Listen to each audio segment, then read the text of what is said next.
Okay, I'm doing the stabilizer end links, and the boots are torn, so that's why I'm going to replace it. This is a 2004 Pontiac G6, and the big nut I'm going to use is an 18 millimeter, and the little nut is a 8 millimeter. So we're going to hold it together, and hopefully, you're going to be able to see that. Okay, so hold it, and then just back it out like so. Oops, wrong way. You can hear it. Okay.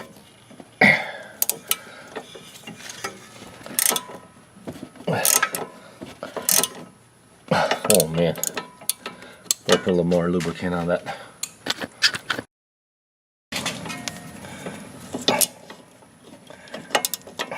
Okay. And that should just come right off.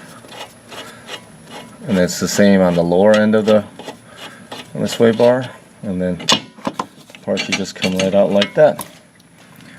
And you can see that the boot is totally torn on this side, so the ball joint was just, look at this, floppy.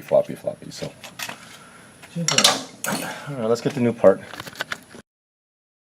Alright, if you compare the new with the old, the new part is much beefier. This is a Master Pro from Oreilly's, and so that's what we're doing. It's the same thing, they're not greasable. Well, it's kind of a downer, but otherwise it should go back on exactly the same way the other ones came off. So let's do that now, and then I'll get the other one in. Okay.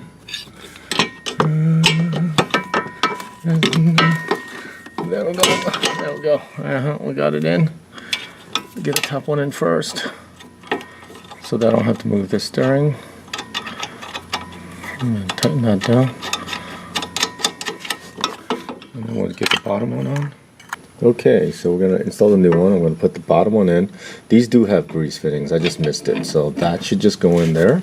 And then I'm going to put a nut on the end of that, and we'll tighten it.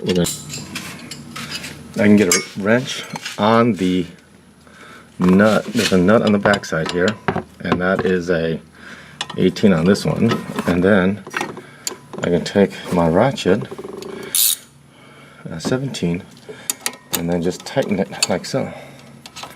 And it should tighten pretty well. Looks like a knot lock now. I'll put the grease fittings facing out so that I can take care of it. Alright, I just finished greasing both fittings, and it's always a good idea to do these in pairs. So I will do the other side, and that's it. That's for the stabilizing air link. And take care.